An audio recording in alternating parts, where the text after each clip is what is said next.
Hey everyone, Sparks back with another Etheria restart video, and we got our first ever dev notes. I'm a little bit late on this, but rather than just read through all of it, I want to give you some thoughts that I have about kind of the general vibe of this and just what I think about a few specific things in here. So technically, this is our first ever dev notes, although we've gotten a lot of like patch update notes and various like Discord community posts and things like that. But these are our first like dev notes. A lot of people are making a big deal out of that. I'm not really sure why, but there is some interesting stuff in here. So first thing I want to talk about is the so-called healthier monetization approach. This one's interesting to me because honestly, I feel like if anything, one of the best things or one of the things that they actually have done right with Etheria has been not making it super like whaley, you know. I don't think that the monetization has been unhealthy. I've actually heard of whales asking for more things to buy. They wish that they could, build up their characters more by spending money. I feel like as a, like low spender and to all those people trying to be free to play, this has probably been a good thing. And I don't know. I don't know exactly what they mean by a healthier monetization approach. We'll see exactly what they're talking about in the future. But I don't know. I hope this doesn't mean that they just like make it easier to whale out. I wouldn't think that would be most people's definition of healthier. But like I said, I have heard a lot of like whales and really competitive players wanting to have more things to spend their money on. As far as things that I would recommend spending money on, if you're not trying to be free to play, it's like the battle pass, and that's really about it. Now, I did buy a bunch of things at the beginning because you got the double rewards for doing the beta, but since then I've only bought that battle pass because you can double up on your rewards, and that's really, really nice. It lasts for like the 30 days or whatever it is. I think it's actually longer than 30 days. But that's about it. Otherwise, then I get the things in the shop that are free or that I can exchange my hydro crystals on to get discounted pulls back on that. But as far as real money, it's really just that battle pass. So I mean, I don't know. They're going to give us more reasons to spend money, maybe. And the next thing that I want to talk about is the animus skins. Now, I don't know if this is part of their quote unquote healthier monetization approach. They mentioned things like offering cheap daily stamina packs. I mean, you can already refresh a ton and you have a bunch of hybrid crystals left over. So anyway, anima skins. I think this is low-key the worst thing about the game, okay? I was going to make a whole video on this, but then I just felt like the engagement that I'm getting from Etheria videos and just kind of the state of the Etheria community in general made me not really want to make a whole video talking about this because the game is struggling with players right now. That's the reality of it. But I think that one of the reasons why it's struggling with players is the animus skins. Now, is that the only reason? No. I mean, there's a lot of things to consider. People just being burnt out, not liking the PvE aspect, the gear grind, whatever. But I think animus skins, the fact that they didn't have these already was crazy. It says, we know a few unique animus skins are already in the works. Like, okay, great. I mean, I don't know. How did you not do this from day one? Almost every gacha will have skins to buy. I mean, now if you go back, say like 5-6 years ago or whatever, like skins weren't really a thing or they were much more rare. But like nowadays, any game that's come out, in the last like 2-3 years, you're gonna be able to get skins. One that's evolved a lot more to incorporate a lot of things like this is like Azure Lane, which it didn't really have so much of at launch, and it's like a very old gacha at this point. But just like skins are like not even in just gachas, just games in general. Being able to buy aesthetics is like the main way that a lot of games monetize things, because it's a way to keep things completely fair. It's not pay to win at all, but people love to customize their characters, whether it's like a looter shooter or a gacha game or whatever, or even just building a character at the beginning of a game like Baldur's Gate. People want to be able to customize their characters. And, speaking as like someone who's a main official content creator for Nikke, people love skins. In fact, I've had whole discussions about skins on stream and like talking about whether the skins or the original designs are better. And like people are even willing to drop like $60 on a so-called gacha skin. And like, it's amazing to me that no one on the XD dev team thought about this. And like getting these shaders that we could buy that's just like a slightly different colorization is ridiculous. I don't know why anybody has bought them, but that's just how desperate people are to customize their stuff. Any little thing they'll do. So give us some skins. They already missed the summer window. Yes, you could get a summer skin for the main character, but you're hardly ever looking at the main character. You want it for the actual units that you're battling with. You know, and the fact that we didn't get like a Rosa bikini or like whatever, I don't know. It's wild to me. So I think that's a huge criticism of this game right now, and this will definitely get some people to spend money. Casuals are going to love to buy skins. People want to simp for their waifu. They want to buy skins. Like, come on, guys. Anyway, so good to know what's happening. They need to make a lot of these, okay? There should be like a new skin at least every month to buy. And if you don't want to buy them, fine. That's fine. Again, it's aesthetic only, but it gives you the option to have something, more interesting to look at or whatever. Okay, so that was like some of the big things. But now let's talk about the mid-season balance. They do talk about kind of the state of PvP in general and how it's gotten like really kind of a slog fest, you know. I think the meta is actually... Well, let me back up. There are two very different metas in this game, okay? There are, in RTA, there's everybody who is below diamond and then everyone who's diamond and up because it just functions dramatically differently, okay? If you guys don't know, you can do pre-bans and then one selected ban if you are in diamond or higher. And then if you're in one of the lower ranks, you can just draft like normal and then you ban one unit at the end. This makes the meta dramatically different, okay?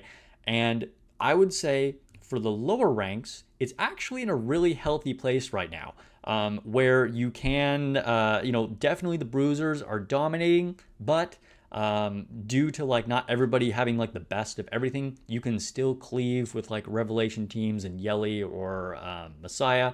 And then, of course, Control is out there, the dreaded Kazuyo. You got your Mio, your Obol, etc. that can kind of counter those bruiser teams. And I think it works pretty well. However, up in the higher ranks and where you can do pre-bans, it's just like nothing but bruiser, and matches will take like 15, 20 minutes, 30 minutes, and it's kind of ridiculous. And I think a big part of this was the fact that they nerfed Revelation. You know, they buffed the mid-range guys like Holden, and they buffed Hellkid, which I personally do appreciate that. And then they nerfed Revelation. And so there's just like isn't a counter. You know, Bloodbath is already insane. Lighthouse already exists out there. And I just think for the first like month or so, the majority of the player base hadn't farmed really good Bloodbath, and they definitely hadn't farmed Lighthouse yet. Because beating, those higher level Inferno ones where you can farm Lighthouse and Bloodbath was, just took a long time. It was really difficult for people. And so we had kind of a fake meta at the lower ranks where like Revelation was just insanely difficult, and so it got nerfed. But up at the higher ranks, it was actually already pretty balanced. And so when they nerfed Revelation, it just kind of turned into what we have now of just being this really grindy fest. So basically what they're saying here is that they're considering doing earlier changes because if they wait too long, it can just become, everyone checks out. If there's something really bad and they know they have to wait for like another 2 months or whatever for it to change, then that can really like make people lose interest if things are super stale. However, I think this is very dangerous, right? We really don't want them to start doing like random frequent changes. We need to know that the units are what they are. Because if you invest in something and then they change it, that is a huge feel bad.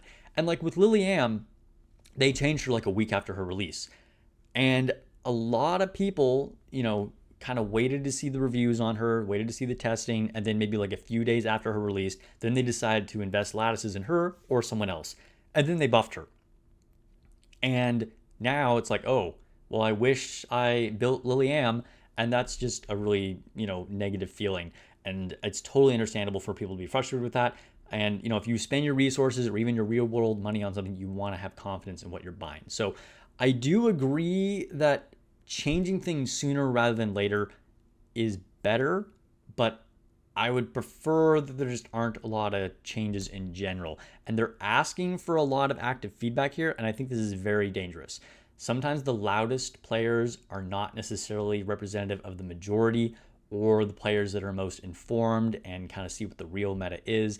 And so, I think improved communication with the players in the dev team is good, but it's also really dangerous for them to implement too many of those changes. So I think they have made some mistakes. The communication can be improved, but it depends on how they change it. And this is just stuff that needs to be really, really carefully considered. But let me know your thoughts on this. Like, do you feel like you want sooner changes or just like less changes? Or are you good with how it is now? I'd be really curious to hear your voice.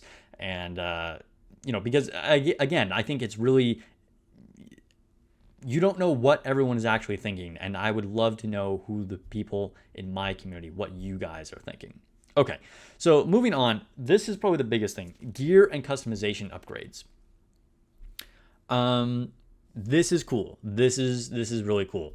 So they're making some adjustments to the module essence shop and new gear crafting system with greater control over your builds. This is huge. And then we have this kind of like little preview shot here, and we can see some screenshots. So module forge, it looks like you can choose a type of matrix that you want to forge here. It's funny, I didn't realize Battle Wheel was the only pink one. It's kind of like in its own category, I guess, because these are just like, these are offense, these are healer, these are defensive ones, and these are like support ones. And then Battle Wheel, I guess, is considered kind of its own thing. That's interesting. But anyway, that's neither here nor there for this. So you can choose what kind of matrix you want to do, and then you can choose what type of module you want to do. And you can also select a main attribute. At that point, then you'll get all of your substats, and you can lock a substat and re-roll it. So like here we can see we locked speed, we kept speed, but the other ones are going to be random. This is major. I have to say, you see we have a new currency here. I think this should be relatively expensive. Because if we can, and hear me out, if this is too easy to customize, then just like everybody has the best like maxed out stats, and then like we all just do the same thing. You know what I mean? That's not really what we want either. But just having some level of control over being able to get the type of stats that you want, I think is really, really good. For instance, we have a similar system like this in Nikke, where on your overload gear, you can lock it and re-roll it and like try and get a better stat on it. And it takes a long time, but you're still like, you're gonna get there eventually. And I think that's the important thing. And it's really, really great to see a system like this coming in. And I think this is gonna be a massive benefit to any new players coming into it, and of course existing players as well. Okay, last thing that I want to talk about, they address Inferno Rengokutsu being extremely difficult, and they want to help you with that. Now he is the last most powerful boss in the game, so I don't really have a problem with him being difficult. But the way they're addressing this is not by nerfing him, but by previewing the next banner, and we're gonna have 2 new units coming out. It says a new banner is coming that features characters specifically designed to help crush Rengokutsu and other challenging PvE content. Each animus has been tested in various ways specifically against Rengokutsu, and we have found the content to be much easier. There will be multiple strategies and synergies available with their kits. For example, try them out with Lilian. Okay, so I do think just straight up nerfing content is not the way we want to go. It is better that they give us the tools. That said, if, Rengokutsu's weakness is just like one specific unit, that's kind of not great, because if you miss that banner, you don't have that unit. Like what if you started playing like a month after these units, and then you're like, well, I guess I'm just screwed. Everybody else can clear Rengokutsu with no problem, but like I don't have this new unit, so I can't. And having synergy with other units is good, but also, I don't know, they're specifically pointing out, try it with Lilian, who is an LD banner, and it's like, Again, synergy is good, but having really specific synergy and answers isn't great. You want to have a variety of ways to be able to combine things and answer certain problems. So I don't know. I'm mixed. We'll have to wait and see whether I think this is a good or a bad thing. As far as the units themselves, they look nice, but I have to say these are probably the units that I'm least excited for as far as new units, just from a pure design perspective. Like Lilian was super dope. Hoyon is one of my favorite units, and Yeli is also one of my favorite units, just from like an aesthetic point of view. Whereas I'm not so into these units, but that's fine. That's fine. So, yeah, I don't know. Let me know what your thoughts are on this as well, on like the way they're addressing Rengokutsu, and if you think that's like a healthy way to be doing it. The last thing that I want to talk about is their global launch celebration. So they're going to make this a big event for launching the event in other regions, including the big ones, Japan, China, and Korea. I'm going to be honest with you, I didn't realize this game wasn't already available in China, which was really surprising to me, just because it is a Chinese developed game, and yeah, was just surprised about that. But this is massive, okay? So there's two big points I want to make here. One of them is good and one of them is bad. When they launch this in China, Japan, and South Korea, these are the biggest gacha game markets in the world, okay? I would say like the US is like the fourth one after all of these. Depending on the game, sometimes the US can be like higher ranking in there. It depends, but like just in general. So this will be a huge influx of players, which is definitely a good thing. We need more players, and you know, as long as this is cross server, which I'm pretty sure it is, so we'll be able to have more easy matchmaking in RTA. We can, you know, recruit more people into unions, which, by the way, I am recruiting. We have some spaces open. I just had to kick a few people who didn't set their formations. If you're looking for a competitive union, please leave me a comment. We want people that are proactive and want to win. We have a really good win-loss record right now. We've only had one loss so far, but we need people that are going to be active and on Discord and stuff like that. So let me know if you want to join a competitive union. That said, anyway, so that's the good thing about this, okay? The bad thing about this that just is kind of a feel bad is this, like, we're the beta, okay? This kind of explains a lot. They knew that their biggest markets were going to be these Asian countries, like Japan, obviously, and China becoming a huge one, as well as South Korea. And so they launched it for like America and Europe, and you know, the like English Western kind of part of the world, and these are all the problems we're having to deal with, and they wanted to make sure that they had things right before they launched in these other countries, which is a pretty big feel bad, especially considering they had so many like beta tests. You know, they had like obviously their internal like alpha tests, who knows how many. They had a closed beta, they had an open beta, and then they're still just trying to figure out so many things here for the real live launch of the game. And like for the last, you know, almost 3 months, over 2 months, they've been trying to figure things out. And you know, things are going to have to change over the course of a game, and updates and quality of life improvements and so on. That's good, that's natural. But just knowing that now they're going to launch these other ones, I don't know. It feels lame. It's like you really couldn't get this together already, and we had to suffer for all these things, and now you're going to launch it. I don't know. Some of these things, just like the vibe of this, just feels out of touch. Or, you know, I don't know. It makes me question their priorities. A lot of these things are good things, but it still kind of feels bad. You know, as a new player, this is going to be a really good time to start the game, particularly if you started last week when you had like the summoning rewards event, and then you're going to get all these improvements coming really soon here as well. This is great. But for those of us that started at launch, it doesn't feel good. I still really like the core premise of the game. You know, I really like the PvP.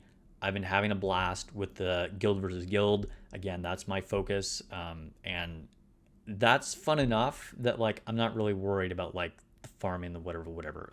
And so I've been okay with it, and looking forward to these improvements to make the gear grind more focused. We can have some control over it and being able to buy some skins that'll hopefully look really good. I'm excited for that.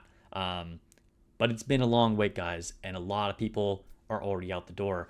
And I guess the answer is to bring in people from Asia, which hopefully that works. You know, like no hate on the Asian players, absolutely. But you can just kind of tell what the devs were doing here. So anyway, this has turned into a way longer video than I expected. But I don't know, kind of wanted to do a vibe check here and talk about the things that I thought was important in this dev note and hear from you guys. So a subscription would be really appreciated. Like the video, and I'll catch you guys in the next video and on stream later today.